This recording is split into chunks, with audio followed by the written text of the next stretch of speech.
देखिए हम भाग 3 को पढ़ रहे थे जो कि मूल अधिकारों से संबंधित है। इसी भाग 3 को मैग्ना कार्टा कहा जाता है संविधान का। एक क्वेश्चन मैंने सबसे पहले पढ़ाया था आपको कि भाग 3 को मैग्ना कार्टा कहा जाए। मैग्ना कार्टा का हिंदी मतलब होता है अधिकार पत्र। तो कभी ये क्वेश्चन भी सीधे सीधे पूछा जा सकता है।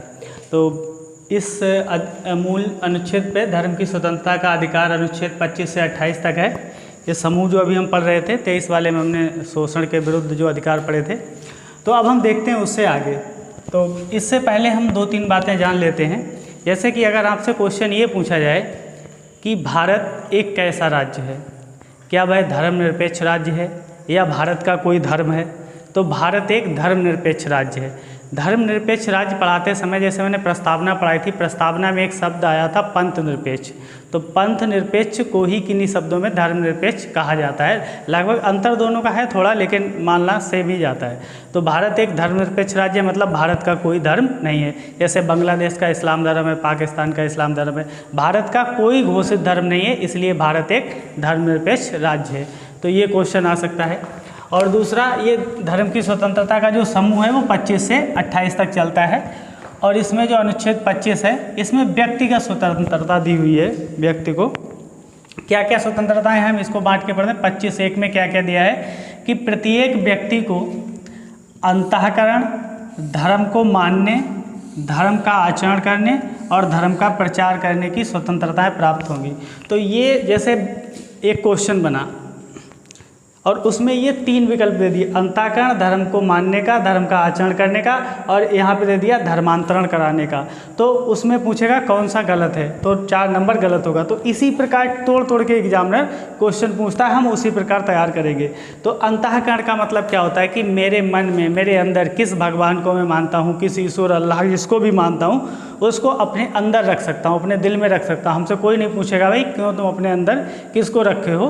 तो ये अंतःकरण हो गया। धर्म को मानने की, तो मैं अपना कौन सा धर्म मानूँ इसकी मुझे स्वतंत्रता है, इस पर कोई किसी को रोक टोक नहीं है, सब लोग अपना धर्म मान सकते हैं। दूसरा, धर्म का आचरण। अब धर्म के आचरण शब्द को समझिए। धर्म के आचरण में बहुत सारे आचरण आते हैं। जैसे हिंदू धर्म वाले क्या करते हैं, पूजा पाठ करते हैं, तिलक लगाते हैं और अपने जिस प्रकार के धार्मिक वस्त्र पहनते हैं, या शादी विवाह में उनके जो धार्मिक क्रियाकलाप होते हैं, तो वो सब हमारे धर्म से संबंधित है। ऐसे ही एक दूसरा इस्लाम धर्म वालों का क्या है कि वो अपने नमाज पढ़ते हैं या टोपी लगाते हैं, या उनका एक पहनावा है, वो धर्म का आचरण से संबंधित जो भी चीज़ें हैं वो यहाँ पर आएंगी। ऐसे ही ईसाई लोग हैं, वो गिरजाघर मतलब अपने उसमें जाते हैं और वो लॉकेट पहनते हैं ईसा मसीह वाला, तो वो धर्म का आचरण है उनका, और वो अपनी बाइबल पढ़ते हैं, उसकी पूजा करते हैं। तो ऐसे धर्म का आचरण करने की स्वतंत्रता है प्रत्येक व्यक्ति को। अब जैसे यहीं पर ध्यान रखिएगा, जो जनजातीय लोग हैं, जनजाति भाई बहन क्या करते हैं, वो मंदिर उंदिर की पूजा नहीं करते, वो पहाड़ों की, प्रकृति के, पेड़ पौधों की, जैसा कि हिंदू धर्म में भी करते हैं, तो उनकी पूजा करते हैं। तो उन्हें भी अपने धर्म का अंतःकरण करने की स्वतंत्रता है, आचरण करने की स्वतंत्रता, वो कैसे भी धर्म का आचरण कर सकते हैं। धर्म का प्रचार करने की स्वतंत्रता, आप धर्म का प्रचार कर सकते हो। हिंदू धर्म वाले अपना प्रचार करें, इस्लाम धर्म वाले अपना करें, बौद्ध धर्म वाले अपना करें, जैन धर्म वाले अपना करें, पारसी धर्म वाले अपना करें। सब लोग अपने अपने धर्म का प्रचार कर सकते हैं। प्रचार करने का मतलब होता है कि दूसरों को अपने धर्म की अच्छाइयों के बारे में बताना, अपने पोस्टर लगाना या बताना, ये सब धर्म का प्रचार करने। तो हमें 4 प्रकार की स्वतंत्रताएँ दी हुई हैं, इसमें स्वतंत्रताएँ प्राप्त है। अब क्वेश्चन आता है कि जैसे अंतःकरण की स्वतंत्रता है, अच्छी बात है, धर्म को मानने की स्वतंत्रता, ये सब स्वतंत्रताएं बढ़िया बात है, मानना चाहिए। क्या इन स्वतंत्रताओं को कभी भी सीमित नहीं किया जा सकता? क्या ये स्वतंत्रताएं हमेशा निर्बाध रूप से हैं कि जैसा चाहो वैसा करो, कुछ नहीं कहेंगे? जैसे कोई कहे मेरे धर्म के आचरण में क्या है, मैं तो कोई ऐसा काम करूँगा जो गलत हो, समाज पे उस पर गलत प्रभाव पड़े, जैसे कि कोई ऐसा कृत्य करना, जैसे किसी की बलि प्रथा देना। पहले क्या था, बलि चलती थी, तो उसके लिए क्या सरकार कुछ कर सकती है? या मान लीजिए कोई ऐसा है, जैसे नागा संप्रदाय के लोग हैं या और कोई धर्म के लोग हैं, तो उनके कोई ऐसे कृत्य जो समाज के लिए अगर हों, तो उसमें क्या हो सकता है, कोई ऐसा आचरण करे कि धर्म के नाम पर दूसरों को डराए धमकाए। तो ऐसे आचरण के लिए क्या है, लोक व्यवस्था और स्वास्थ्य और नैतिकता के आधार पर रोका जा सकता है, के आधार पर अनुच्छेद 25 में दिए गए अधिकारों को सीमित किया जा सकता है। मतलब धर्म की स्वतंत्रता का अधिकार असीमित नहीं है, वो सीमित है। तो इसी में पूछा जाता है कि ये सापेक्षिक रूप से प्राप्त है, निरपेक्ष रूप से प्राप्त नहीं है। मतलब अगर लोक व्यवस्था भंग ना हो, मान लो मैं अपने धर्म का आचरण कर रहा हूँ और धर्म का आचरण करते करते मैं कोई ऐसा काम कर दूँ जो लोक व्यवस्था के लिए गलत हो, पब्लिक ऑर्डर के लिए गलत हो, मतलब समाज के लिए गलत हो, तो सरकार क्या करेगी, उसको रोक देगी कि नहीं आप ऐसा आचरण नहीं कर सकते। धर्म का प्रचार कर रहा हूँ मैं, ठीक है, अच्छी बात है धर्म का प्रचार, लेकिन मेरे धर्म के प्रचार करने से अगर समाज में ऐसी बातें फैलती हैं और जिससे कि बुराई होने के चांस है या जिससे दंगे होने के चांस हैं, कुछ ऐसा आक्रामक धर्म प्रचार करने वाले लोग मिल जाते हैं आपको, आपने देखा होगा आजकल तो वीडियो भी कि मतलब कुछ भी बोलते हैं धर्म प्रचार के नाम, तो कुछ भी नहीं बोल सकते, आराम से कर सकते हो कुछ भी, तो उसके लिए भी लोक व्यवस्था के नाम पर। अब ये यहाँ पे स्वास्थ्य के नाम पर कई बार धार्मिक क्रियाएँ ऐसी होती हैं जिनमें क्या होता है, स्वास्थ्य को नुकसान देती हैं, बच्चों को भी बूढ़ों को भी अपने। जैसे अब कोई क्या है कि जैसे किसी का जुलूस निकल रहा है, कोई उसमें तलवार चला रहा है, अपने मार रहा है, खुद को चोट पहुंचा रहा है, कोई कांटे पे लटका हुआ है, ऐसा आपने देखा होगा और कई मूवी में भी ऐसा दिखाया जाता है।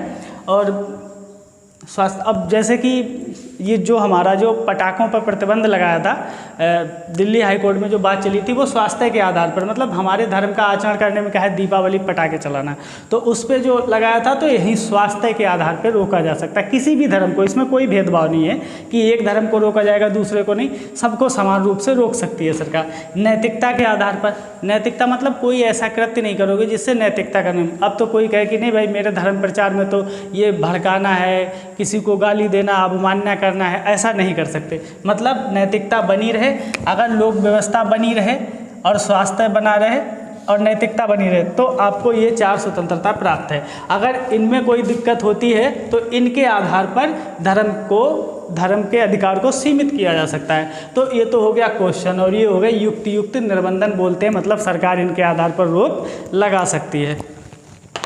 अब हम ये पढ़ेंगे कि यहाँ से एक क्वेश्चन आया था पीसीएस में, एक बार एक क्वेश्चन पूछा जाता है और वैसे भी वनडे एग्जाम में भी खूब क्वेश्चन पूछा जाता है कि जैसे धर्म का आचरण करना है, तो किसी ने पूछा कि सर जैसे धर्म का आचरण करना है तो धर्म के आचरण करने में अभी हमने आपको बताया कि ऐसी कोई बात ना हो जिससे लोक व्यवस्था बिगड़ जाए, स्वास्थ्य बिगड़ जाए, नैतिकता बिगड़ जाए। तो लोगों ने क्वेश्चन पूछा कि ये बताइए कि क्या जो सिख लोग हैं वो कृपाण धारण करते हैं, उससे कोई दिक्कत होती है? तो सुप्रीम कोर्ट ने इसमें साफ कहा है कि सिख व्यक्ति को कृपाण धारण करने का अधिकार है। ठीक है, अब ये आपसे एक क्वेश्चन पूछा जाएगा कि सिख धर्म को किस अनुच्छेद के तहत कृपाण धारण करने का अधिकार है, तो वो है अनुच्छेद 25। तो ये क्वेश्चन, अब ये तो ट्रेंड में नहीं है, अभी इसको इतनी बार पूछ चुका है एग्जामिनर, हो सकता है अब इधर है।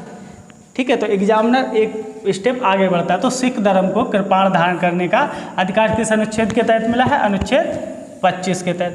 अगला एक बात और आती है, जैसे हम सब बोलते हैं कि हिंदू है, कौन कौन हिंदू माना जाता है? तो इसमें स्पष्टीकरण दिखाया गया है कि सिख, बौद्ध और जैन, 3 लोगों को याद रखिए, सिख, बौद्ध और जैन।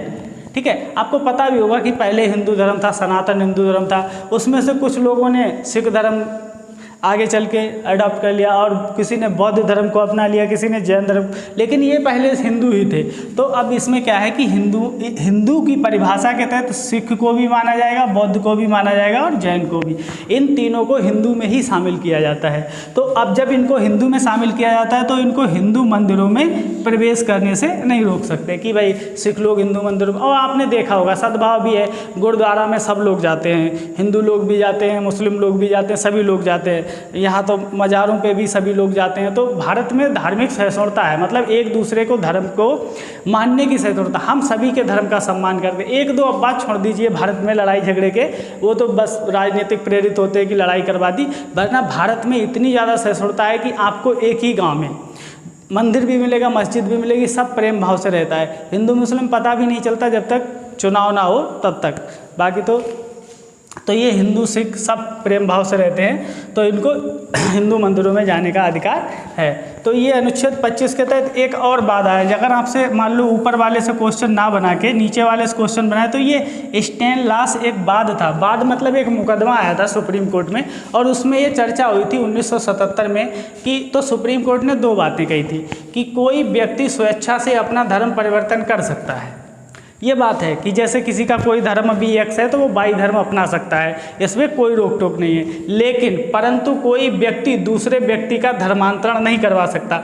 मतलब धर्मांतरण किया जा सकता है। एक व्यक्ति अपना धर्म परिवर्तित कर सकता है, लेकिन कोई दूसरा व्यक्ति उसका धर्म परिवर्तित नहीं करवा सकता है। कभी कभी लोभ लालच में आके या बहका के धर्म परिवर्तन करवाया जाता है, ऐसा करना मना है और गलत है, और वो संवैधानिक रूप से भी गलत है और एक बाद में सुप्रीम कोर्ट ने भी समझाया था। तो आप समझ गए होंगे अब आर्टिकल 25 में क्या क्या है। इन शब्दों को एक एक को ध्यान से पढ़िए और वीडियो को एक नहीं 2 बार देखिए, कम से कम पूरा समझ में आ जाए। और यहाँ से क्वेश्चन बन चुका है, यहाँ से भी नहीं बना है कि हिंदू सिख बौद्ध हिंदुओं की परिभाषा में कौन कौन आता है। बाकी कृपाण वाला क्वेश्चन बन चुका है और यहाँ से तो क्वेश्चन बनते ही रहते। इस बाद से क्वेश्चन नहीं बना है, लेकिन इन दोनों लाइनों से क्वेश्चन बना है कि धर्मांतरण कर सकता है या धर्मांतरण करवा सकता है। तो धर्मांतरण कर सकता है, करवा नहीं सकता। अब हम पढ़ेंगे अनुच्छेद 26। देखिए अनुच्छेद 26 और 25 में क्या अंतर है। मैंने पहले लिखा था कि अनुच्छेद 25 में प्रत्येक व्यक्ति को अधिकार है और अनुच्छेद 26 में क्या है, धार्मिक संप्रदाय को अधिकार है। कोई धार्मिक संप्रदाय, इस शब्द को समझेंगे कि धार्मिक संप्रदाय क्या होता है। और इसमें धार्मिक कार्यों के प्रबंधन, धार्मिक कार्य कौन कौन से होते हैं, उनका प्रबंधन कैसे किया जाता है, इस बात का अधिकार दिया गया है। तो धार्मिक संप्रदाय क्या होता है, एक होता है धर्म, और धर्म के अंदर बहुत सारे संप्रदाय। जैसे अगर मैं हिंदू धर्म का एग्जाम्पल लूँ तो उसमें शैव धर्म है, वैष्णव धर्म है, शाक्त धर्म है, जो देवी की पूजा करते हैं उनको मानने वाले हैं, और उनके और भी बहुत सारे संप्रदाय हैं। इसी प्रकार आप देखेंगे इस्लाम धर्म में शिया हैं, सुन्नी हैं, तो इनकी ये संप्रदाय हैं। तो ना सिर्फ धर्म को बल्कि उनके संप्रदाय को भी, धर्म के अंदर जो छोटे छोटे संप्रदाय हैं उन संप्रदायों को भी क्या है, धार्मिक और उसके धार्मिक संप्रदाय और उसके भाग को, उसके भी कोई भाग को धार्मिक कार्यों के प्रबंधन का अधिकार है। तो धार्मिक कार्य क्या होते हैं, जैसे हिंदू धर्म में कोई चाहता है कि वो यज्ञ करे, बड़ा सा यज्ञ का आयोजन करे और यज्ञ में सब लोगों को बुलाए, तो वो क्या है, धार्मिक कार्यों का प्रबंधन हुआ। तो यज्ञ में सब लोगों को बुलाया। ऐसे ही मान लो जो इस्लाम धर्म में क्या होता है, नमाज पढ़ी जाती है, सब लोगों को इकट्ठा होकर नमाज पढ़नी है, तो वो भी धार्मिक कार्यों का प्रबंधन हुआ। ऐसे ही अगर ईसाई धर्म में क्या प्रार्थना की जाती है, तो उन सब लोगों को धार्मिक संप्रदाय, ऐसे ही बौद्ध में भी और जैन में, प्रत्येक धर्म को, धार्मिक संप्रदायों को अपने धार्मिक कार्यों को करने की आज़ादी है। तो यहाँ और 25 में क्या अंतर है, 26 और 25 में अंतर है कि 25 का जो अधिकार है वो व्यक्तिगत रूप से मिला है, प्रत्येक व्यक्ति को मिला है, और 26 का जो अधिकार है वो समूह को मिला है, संप्रदाय को मिला है। तो आपसे पूछा जाता है कि धार्मिक सामूहिक रूप से धार्मिक अधिकार किस अनुच्छेद में मिला है, 26 में, और व्यक्तिगत रूप से किस में मिला है, 25 में। तो ये 2 बातें भी ध्यान रखो। आगे धार्मिक संप्रदायों में क्या होता है, जैसे किसी को मंदिर बनाना है तो इसमें लिखा है कि संस्थाओं की स्थापना करना, जैसे हिंदू धर्म में मंदिर बनाना है या कोई और धर्मशाला बनवानी है, इस्लाम धर्म में मस्जिद बनानी है, या जो रहने के लिए और जो बनाए जाते हैं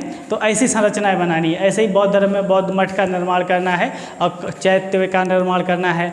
तो इन सब ऐसी संस्थाओं की स्थापना की जाती है। ऐसी संस्थाओं से जुड़े कार्यों का प्रबंधन, संस्थाओं से जुड़े कार्यों का प्रबंधन की संस्थाओं में क्या क्या होगा, यज्ञ होगा या किसी में नमाज पढ़ी जाएगी, पूजा अर्चना होगी, वो सारे कार्यों का प्रबंधन किया जाएगा।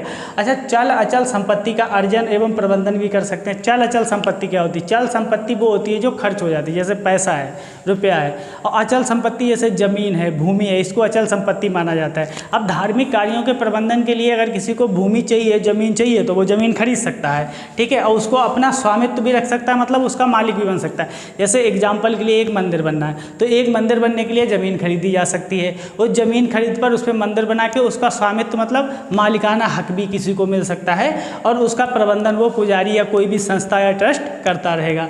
तो ये 3-4 अधिकार हैं धार्मिक संप्रदाय और उनके भाग को मिले हुए हैं। हाँ, बस याद इतना रखा है कि ये सामूहिक रूप से प्राप्त होता है और 25 में व्यक्तिगत रूप से। आगे युक्त निर्बंधन वही है जो 25 में थे। मतलब आप ऐसा कोई धार्मिक कार्यों का प्रबंधन ऐसा नहीं करेंगे कि लोक व्यवस्था बिगड़े, स्वास्थ्य किसी का बिगड़े या नैतिकता।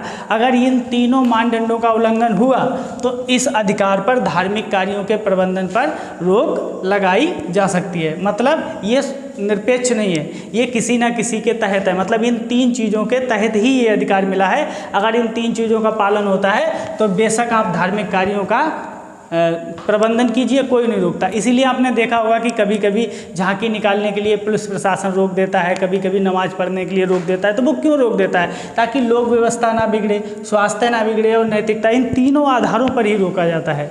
अब हम पढ़ेंगे अनुच्छेद 27। अनुच्छेद 27, 26 पढ़ लिया हमने। अब 27 के तहत ये प्रावधान है कि धर्म विशेष की अभिवृद्धि मतलब वृद्धि के लिए, आगे बढ़ाने के लिए कर देने से स्वतंत्रता। कैसे? जैसे मान लो कोई राज्य है, मतलब कोई देश, या जैसे हमारा देश, या राज्य मतलब कोई राज्य में, राज्य पॉलिटी में राज्य का मतलब देश ही होता है।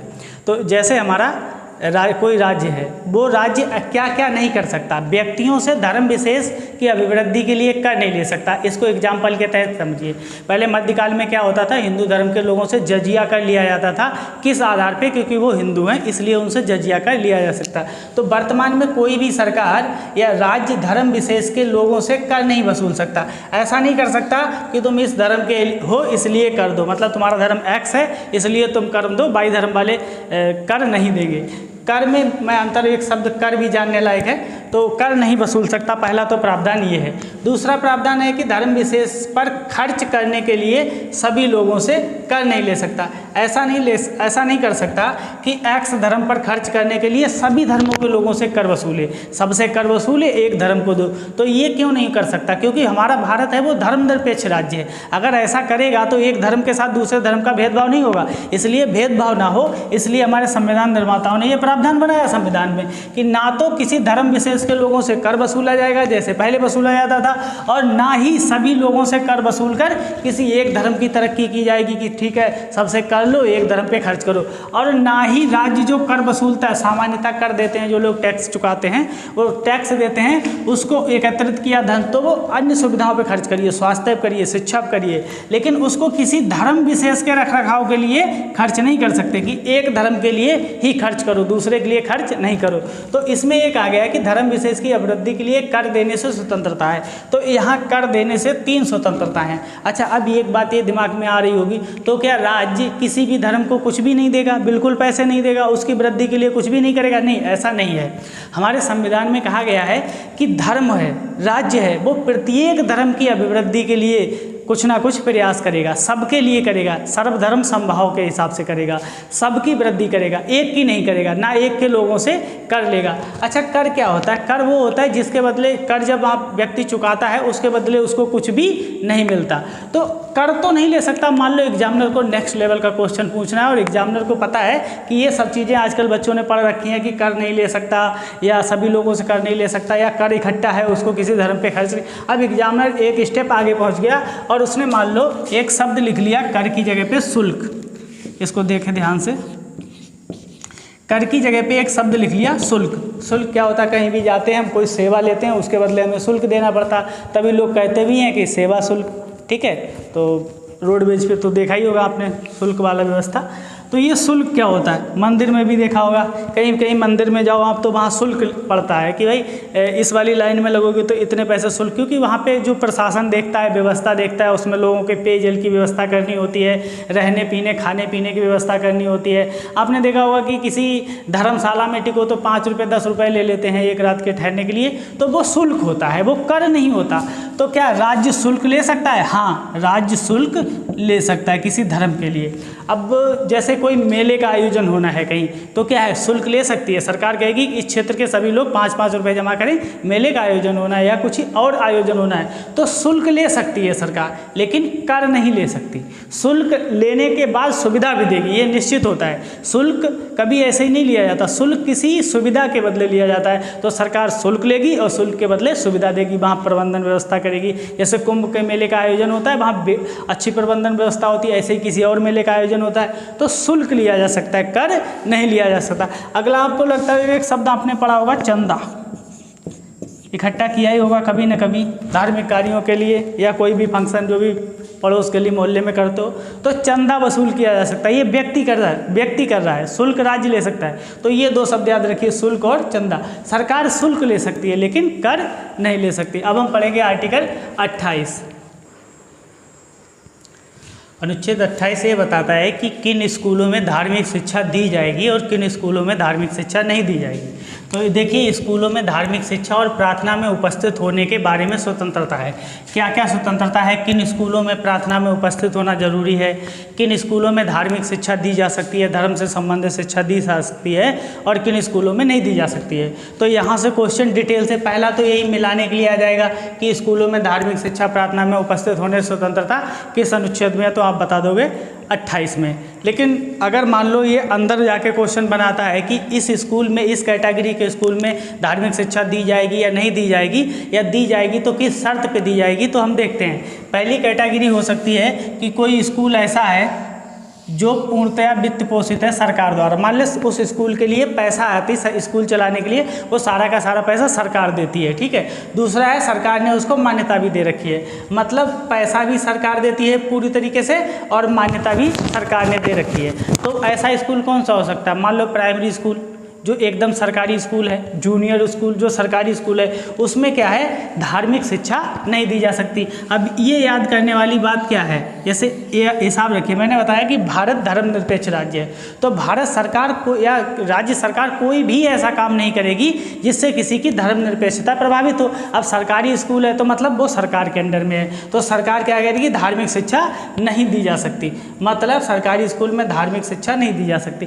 फिर हमारे यहाँ और कैटेगरी के भी स्कूल होते हैं। मान लो अंशतः वित्त पोषित कोई स्कूल है, जैसे मान लो थोड़े पैसे सरकार देती है और थोड़े पैसे उसके प्रबंधन से आते हैं। दूसरी बात, उसको अंशतः वित्त पोषित है और मान्यता प्राप्त है, सरकार ने मान्यता दे रखी है। जैसे आपने पढ़े होंगे एडिड स्कूल होते हैं, उसमें थोड़ा पैसा फीस से लिया जाता है, तनख्वाह दी जाती है, और टीचर सरकारी होते हैं, कभी कभी प्राइवेट टीचर भी होते हैं, तो थोड़ा थोड़ा मतलब कुछ कुछ हिस्सा दोनों लोग ख़त्म करते हैं। मैनेजमेंट जो वहाँ का होता है और जो वहाँ सरकार पैसा देती है, तो आधा आधा पैसा हो गया मान लो, या कुछ सरकार ज़्यादा देती है और मान्यता प्राप्त भी है। तो ऐसा स्कूल पूर्णतया सरकारी नहीं हुआ ना, तो इसमें क्या होगा, फिर आधी आधी बात कही जाएगी कि धार्मिक शिक्षा दी जाए या नहीं दी जाए। ऐसे ही एक कैटेगरी और होती है वित्त पोषित नहीं, मतलब सरकार पैसे नहीं देती है लेकिन मान्यता दे रखी है। ऐसे बहुत से स्कूल देखे होंगे आपने, निजी संस्थान, निजी स्कूल जिसको आप आजकल लोग बोलते हैं प्राइवेट स्कूल। तो प्राइवेट स्कूल में क्या होता है, मान्यता तो प्राप्त होती है लेकिन वित्त पोषण नहीं होता, उसको पैसे नहीं देती सरकार। तो ऐसे स्कूल जिसमें सरकार थोड़ा पैसा देती है और मान्यता देती है,